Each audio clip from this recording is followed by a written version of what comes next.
What's good, ladies and gentlemen? Welcome back to the Smooth Vision channel. You already know what time it is and you already know what's going down. So let's just get right into it, folks. Week number 11. Chiefs took out the Chargers in a close game in Mexico City on Monday night. The Falcons took out the Panthers. By the way, the Falcons have won 2 in a row. They have looked like a whole new team. The Panthers, by the way, folks, it was assumed that Cam Newton's final season would be in Carolina. Hey, that rookie's starting to play like a rookie, and now everybody begging for Cam Newton to come back. It was looking bad for Cam, but now that they see what that rookie is, now that he got exposed, everybody begging for Cam to stay. And moving on to DC, where the Jets take out the Redskins 34-17.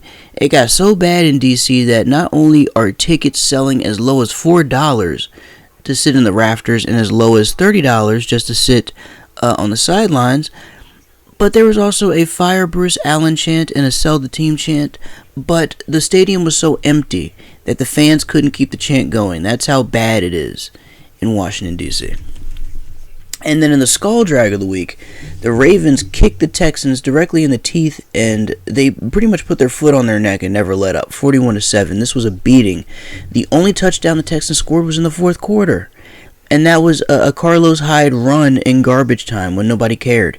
By then, it was essentially out of reach. Like, the game was over. The Vikings had to actually come back in their own house to beat the Broncos 27-23. Almost got beat by a rookie quarterback. Not Joe Flacco, but a bum rookie quarterback almost beat them. It says a lot about the Vikings, but at least they won. They're 8-3, but that's a shaky 8-3 to almost lose to a 3-7 team. That's like a trap game right there. Saints take out the Buccaneers, 34-17. Jameis Winston, 4 interceptions, folks. This man is a turnover machine, and when we see who the Buccaneers play next week, we're going to see how many picks he's thrown this season, because it's quite a bit. It's too damn much. The Cowboys, of course, beat the Lions. Jeff Driscoll is not going to be a threat to anybody. Of course, the Cowboys keep on rolling, 6-4. They play the Patriots next week. Well, this weekend, technically, so that's going to be probably matchup of the week. If I had to pick one, it's probably going to be Cowboys and Patriots. Of course, the Colts beat up on the Jaguars 33-13. The Jaguars are as overhyped as they have been exposed to be. Nick Foles is not back in regular form yet, but I have a feeling the more he plays, he'll get there. Bills beat up the Dolphins 37-20. Nothing new there, except that the Dolphins made it a game for a little bit, and then the Bills finally pulled away. 49ers beat up on the Cardinals 36-26. The Cardinals made it a really good game, and they almost took it to the 49ers, but the 49ers show why they're undefeated. And speaking of teams that are undefeated, at least in the reverse order, the Bengals showing why they're not worthy enough of winning a game this year. They lose to the Raiders 17-10. The Raiders, by the way, 6-4. They are quietly making a case for a wild card in the AFC. The AFC is a pretty wild division right now, but if the Raiders can continue to stack these wins up, they're going to be right there. They're still technically in the playoff hunt. The Raiders are in the playoff hunt, so if they can keep it up, they're going to be going to the playoffs, man. Patriots beat up the Eagles, of course, 17-10. I'm surprised it was only 17-10. The Patriots probably should have kicked them in the face even more.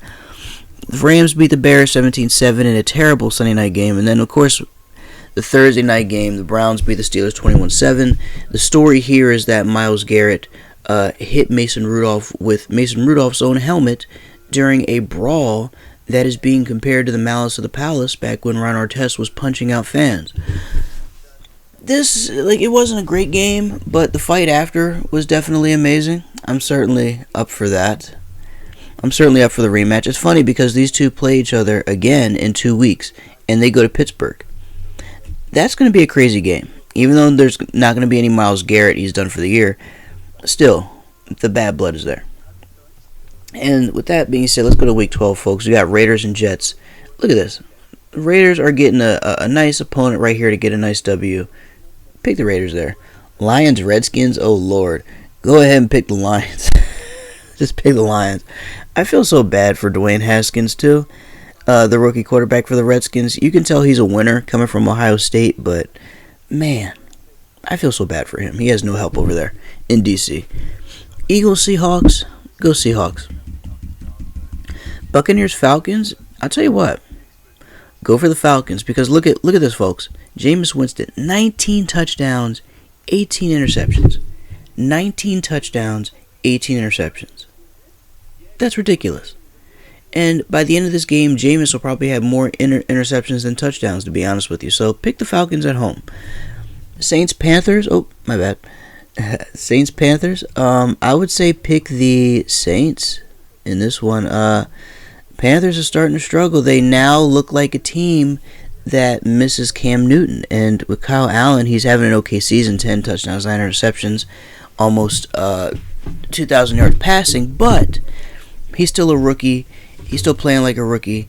You could tell he needs some veteran presence there. So I have a feeling the Panthers are not going to let go of Cam Newton yet. They were talking like they were back when Kyle Allen was playing good. But once the rookie gets exposed, that's what happens. Dolphins and Browns. If the Browns don't win this, they suck. I mean, they already suck at 4-6. But if you can't beat a 2-8 Dolphins team that's going to hand you a victory, you don't deserve to go to the playoffs or even the Super Bowl. Giants and Bears. That's going to be a shitty game. Go for the Bears. They have a better record. Mitchell Trubisky is probably more terrible than Daniel Jones, but at least Daniel Jones has room to grow. Trubisky, not so much. Like, this is who he is, and this is what he's always going to be. Broncos and Bills, I would say go Bills on this one. Broncos, they're trash. Steelers, Bengals. I'm tempted to pick the Bengals for their first win of the year because I don't have faith in Mason Rudolph or that Steelers team. But, and if the Bengals are going to get a win, I have a feeling it's going to be against a team like this, against the Steelers that are wounded, fresh off of that brawl. So I'd say pick the Bengals in an upset here. Again, not the best team on paper, obviously at 0-10, but I don't believe they're going to go 0-16. They're probably going to get 1 or 2 wins, and I think one of their wins will be at Pittsburgh. Will be at home against Pittsburgh. Titans, Jaguars. Both of these teams are pretty terrible. I would say go for the Titans. Well, actually, no, don't go for the Titans. Go for the Jaguars because Tannehill, you can't trust him. You can trust Nick Foles when he's on. I think Nick Foles is still trying to get back into form, though. Titans will probably take it in a close game, but I kind of like the Jaguars in that one. Cowboys, Patriots. Oh, Cowboys all the way. Even though the Patriots are 9-1 and they've proven themselves, Cowboys, I think, can take this one. 49ers, Packers. I want to pick 49ers because it's at home. Green Bay is still a very solid team at 8-2, but the 49ers have been on a roll, and I think at home they take it. Monday night, Ravens and Rams. Oh, boy. By the way, Thursday night game, Texans beat the Colts in a close game. Controversial ending, but good game. But the game of the week, though, Monday night, Ravens, Rams. Go Ravens on the road. But this is probably going to be one of the more difficult games because even though the Rams are 6-4, they're still a good team. Todd Gurley is not who he used to be. He's only rushed for a little over 500 yards, 7 touchdowns this year, not his usual. He was running for that much like after 2-3 weeks of football, you know what I mean? Now we're at week number 12, and he's only rushed for over 500. That's not good. I want to lean more toward the Ravens here, but it seems as if the Rams do okay. They do good at home. And if there's a team that can stop Lamar on defense, it's that Rams defense. The Rams still have a solid defense, despite the fact that Jared Goff is a bum, and he's thrown 11 touchdowns and 10 picks, and the fact that Todd Gurley's knees are essentially shot. Despite the fact that offense still has question marks, I think the defense will keep them in it. Rams may win by a field goal, but I'm going to go ahead. I'm going to pick the Ravens in a close game. I'm going to pick them by a field goal. I feel like it's going to come down to the final score, but again, that's going to be game of the week right there. That one, and of course, Cowboys and Patriots also going to be a game of the week. And with that being said, folks, that is it for the Week 11 wrap-up and Week 12 preview. And by the way, teams with a bye week this week: Chiefs, Chargers, Cardinals, and Vikings. I hope everybody enjoys the games this weekend, and I will be back after all the action to recap everything from Week 12 and preview Thanksgiving week, aka Week 13. Everyone, have a good one, and thank you for tuning in.